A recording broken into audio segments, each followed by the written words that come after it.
Five Venoms. I'm DJ D Soul, man. We're here in Fayetteville, Arkansas, man. So this means a Oh, lot. dope. Yeah, like I was telling everybody, Brian, watched you a bunch of your sets. I'm a DJ nerd and a music nerd, so I've been checking you out. I've watched a lot of Rolling Loud. So, man, just really Oh, looking forward to this conversation with you, brother.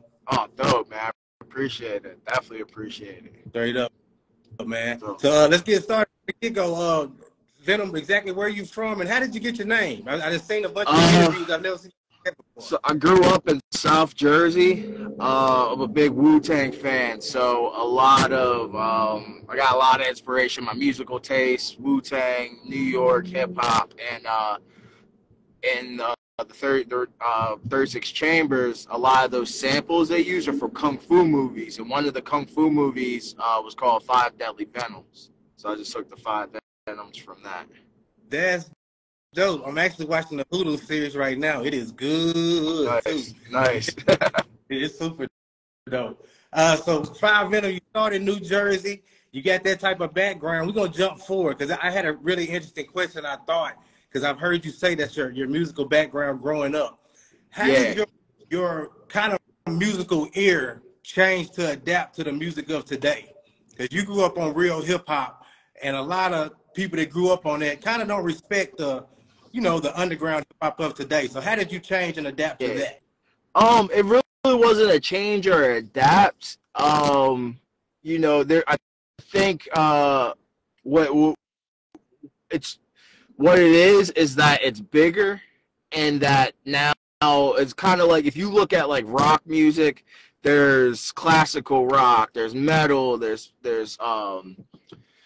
punk, there's all these different classifications under that umbrella, and I think hip-hop is evolving, and that's becoming, because you still have the lyrical hip-hop. There's still kids coming up that are spitting and rapping. You still got the guys that are talking all the street stuff, the guys that are talking intellectual. You still have that, but now you have a generation that's inspired by other genres also, and they're incorporating that into the music that they're making. That's under the hip hop umbrella.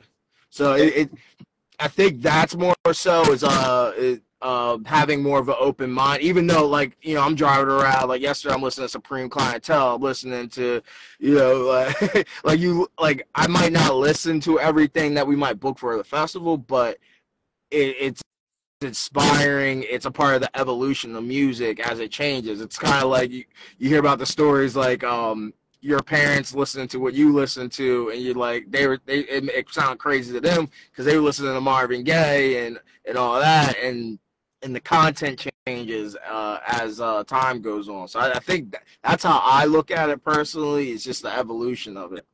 That's super dope. I feel that. And it's so crazy how rap is growing so rapidly, and there's so many, like you say, subgenres of it that can thrive. Yeah. You know what I'm saying? It can still thrive. So let's go back a little bit, back to the beginning. When you first started DJing in Jersey, and I seen that you said you moved to Orlando. You were moved. Yep. Yeah, moved to Orlando about end of 2007, 2008, I was there. I went to school there at Full Sail. That's University. Cool. So how did all the DJing from Orlando link up to the guys with Rolling Loud? So I was living in Orlando. I was DJing for an artist named West Fifth. The guys, Tarek and Matt, owned a company called Dope E&T back then, and they were booking artists like a Currency. Actually, was the first show that I had went to.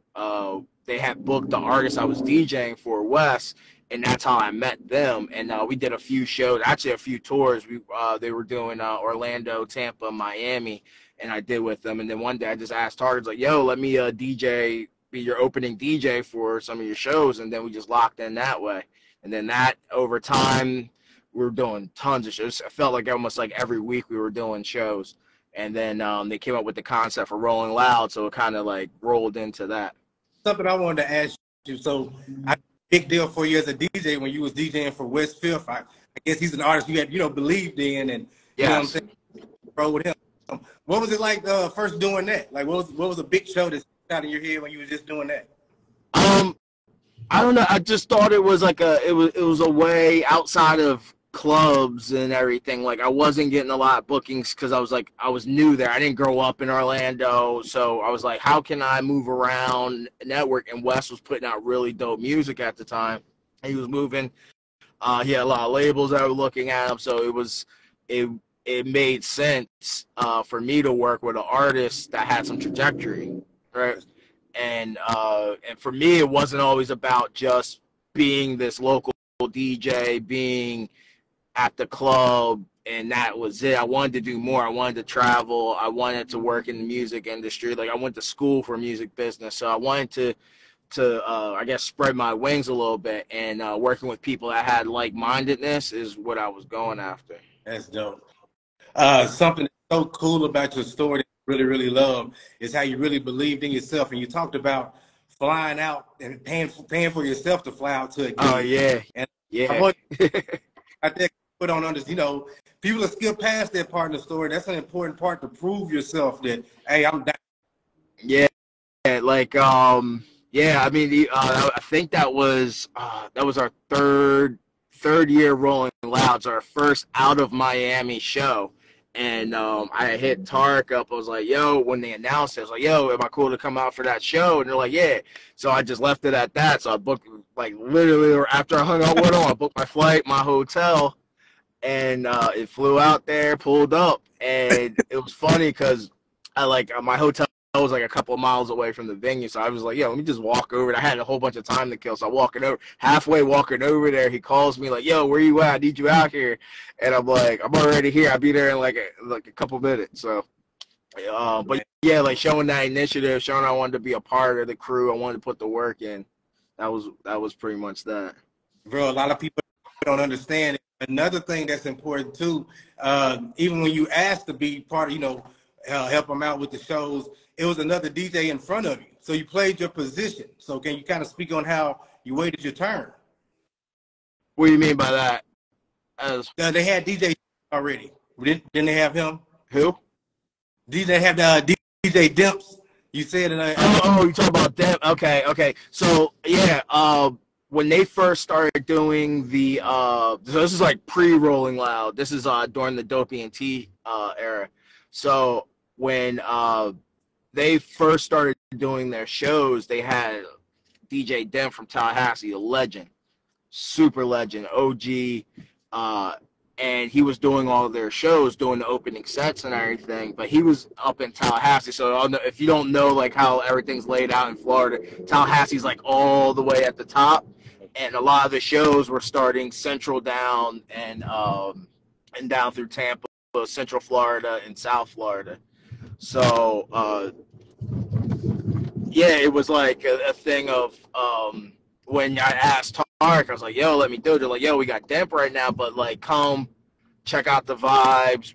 You'll do a set before Demp at the show. And then, I did my thing and everyone kind of like signed off on it. And then, that led me into just being the DJ for their Orlando shows. That's dope. And that's what I'm talking about. That's what's so cool to me. A lot of people, the ego is a big factor, even you having to open up for somebody. You know what I'm saying? You literally waited, played your position and ended up being the main DJ. I thought it was super dope. Now, the ego thing can definitely sit in the back. Like, for me, it was always about doing the work, getting the work done. I didn't care, like, as long as I'm getting the work, like, I'm going to do what I do. It doesn't matter if I'm first, second, last. Like, I'm going to do what I do personally, and having that kind of confidence that you're going to shine and do your thing. But that always comes with the preparation, planning, practice, all that. And so you're ready for those opportunities when they do come. Heck yeah. Something super cool that you do. I love that you work with a lot of independent artists. That's what we do down here in Arkansas. Me and my brother, we throw a lot of them shows, but nice. Currently, independent artists to help them out. Say it one more time. I'm sorry. You do a lot of work with independent artists that I really like. I'm always trying to help them out and get them on the scene, bring them up during the set, which I think is so dope. But you talk about stuff to do for independent artists. Oh, I mean, as far as like the festival, I'm always scouting out, seeing who's putting in the work, who's doing the shows, who's really driving in a lot of the markets, and I try to bring them and put them on the Rolling Loud stage. So that's a big thing I do at the festivals. Outside of that, I'm putting music together with independent artists. Putting on mixtapes, put a platform, just showcasing artists that I really respect, that I like. I think they have good sound, and the guys that are working. There's a lot of people that hit me up like, yo, check out this, check out that, but like they don't want to put the work in. They think like you can just make a song, put it out online, and it'll do what it do, but you gotta go hit the streets. You gotta be outside with it. You gotta be doing shows. Like, one of the first things I do whenever people ask me, like, yo, how do I get on Rolling Loud? I'll be like, yo, are you performing? Are you doing shows? And that doesn't mean like you gotta be like booked at these big venues. Like, there's different ways of doing shows. Like, you can go to open mics. You can go to all these. There's a lot of ways to perform and get in front of people. But that's for a festival, we are a live performance show, so that's what we want to see. How are you supposed to perform in front of 5,000 people, 50,000 people, and you haven't performed in front of 5? So it's like that's it got to make sense. So it helps when I know you're doing shows. When you come to me and be like, yeah, I just sold out. Sold out 100 person room. That's a big deal. Like, there's a lot of artists that can't do that. There's a lot of artists that got big songs. Everyone knows the songs, but they could go put a flyer out for a venue and no one's showing up because they don't identify with the actual artist. They identify with the song. So it's those type of things. Man, and something you said in a previous interview, you said people ask you how to get on Rolling Loud. You say, get them fans, get fans. Like, yeah, fans. Even like just starting from 20 to go to 50 to 100, like, you got to start somewhere. No, it really is starting somewhere. It's like, I don't care if it's 5 people. Like, it really, like, it's hard to get people to show up, to come out, to spend money, to go, you know what I mean? Like, leave your crib to go see this artist perform at a venue, spend money on a ticket, and if artists can do that, that's the goal, like connecting with your fans, building fan base, building community. So yeah, like that, those are the steps, like not this whole hype and everything. Like, get in front of your fans. Those are the people that support you. Those are the people that are going to make you money down the road. They're going to buy your music, buy your merch, come to your shows. That's wild. Seeing just how big Rolling Loud has gotten, and y'all are traveling everywhere doing the dopest stuff. What do you miss about the beginning shows when y'all were just kind of figuring it out? Yeah, the beginning shows were interesting for sure. I think a little bit with the beginning shows were starting, like, because it was smaller, so the community was like a little bit tighter. Now everyone's traveling the world, everyone's on their own tours, and like back then everyone was still on their come up and grinding together. So I think that's more I miss, like that community. Even though we still get it, it's kind of dope, like when we see each other or we come to a show together, and a lot of the guys that were there in the original, a lot of the artists that were there in those first shows that you're friends with, and you haven't seen in a minute. So that's cool though when you do get to reunite with everybody. But there's also like the idea, like, yo, we were in a warehouse in Miami almost 10 years ago, and we're over in Portugal on the beach. We're over in Rotterdam and in Germany and all these other countries, Toronto, LA, New York. We're in all these different cities and countries doing what we were doing in a warehouse for hundreds of thousands of people every year. So that's also dope. Man, something else I got to hear you talk about, because you got to really think about this. You got to experience this. I mean, it can't be recreated. It can't happen again. But you were talking about XXXtentation and seeing him. Just talk about that a little bit for us. Yeah, the first, I think it was 2016, and it was a tent. So there was like 2 stages in this tent stage, and they had a lot of the up and coming. This was like the up and coming stage, and at the time, you know, a lot of the guys that are big now were on that stage. So it's like X, Ski Mask, I think Lil Pump was there, Smoke Perp was on that stage. There's a few other guys I can't remember, but um, and I remember like my first time meeting X was him handing me a flash drive, as you know, and plugged it in. He's like, "Yo, play this song," and it was "Look at Me." And the whole tent, and there's thousands of kids in this tent that was probably only meant to hold like 200, and they're going crazy. Like That is insane. yeah, he had that impact on people from like day one. It was crazy. Man, that's so crazy. One of your best, most memorable experiences. That was like, because I didn't know who he was really. Like, I remember right before he came up, like some kid came and asked me, he's like, "Yo, what time is X playing?" I looked at the schedule. I'm like, it was like 8 or something. And I'm like, I'm not putting it together. Then I meet him, hands me the drive, plug it in, hit play, and the place just erupted. And so yeah, that was dope. Oh man, I mean, there's a lot. There's a lot. Like every show has its moments, man. It really does. I hear that. Well, I'm gonna tell you what. I'll make it simple for you. Give me your best one this year. Your most memorable moment this year. Oh man. Now, Portugal was really dope. I got to bring out a artist from Spain named BB Tricks. that's And cool. she like turned up. She pulled up with like 50 people, and they all came on stage dancing. So, and that was like her first performance. But she's going crazy right now. So That's cool. that was dope. I don't know, man. It's just like the whole experience all together, like going to another, it's like I write down goals and it's like, yeah, I want to travel. I want to work in these clubs. I want to release music. I want to do these. So like when I'm executing them, like the whole experience is dope.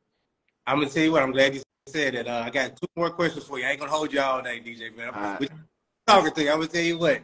But speaking on that, I seen you say that in another interview. I want you to talk about the power of writing your goals down. How do you think? Yeah.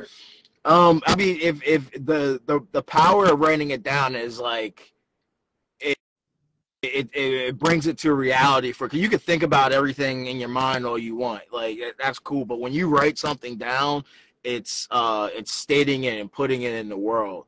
So, and then for me, it's either consciously or subconsciously you're putting that work in towards that goal. Now, like that goal might not come the way you think it's gonna come, but like it's writing it down.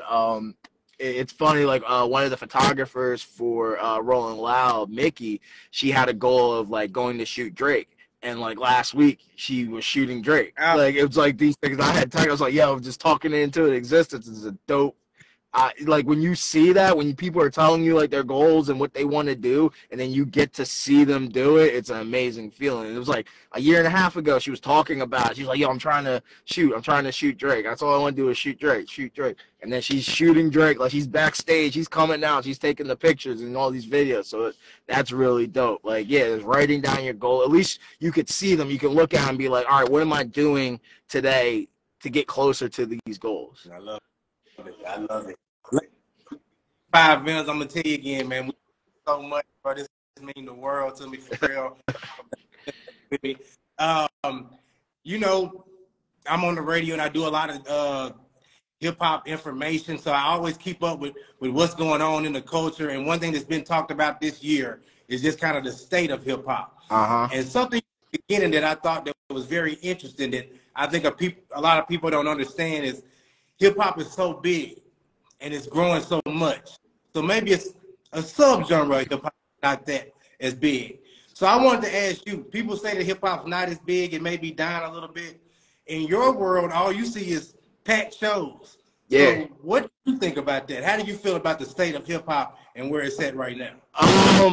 It's in a very interesting place because of like I mean, there's two sides of it for me. It's like, all right, Ice-T made a tweet the other day talking about like how the golden era of hip hop is selling out shows everywhere. Nas and Wu-Tang are selling out shows. LL Cool J selling out shows. They sold out Yankee Stadium with like all these shows of like the core, the elements of hip hop are still working. But I feel like as technology evolves, maybe music is water. As a DJ right now, we have these conversations about like, yo, what's the hit songs we playing in the club right now or on the radio consistently in the mixes? What's the go-tos that people are getting the good reactions from? And 4 or 5 years ago, we probably could list off 10, maybe 20 songs that for the summer that you're just running through that you're connecting. But now it's like a handful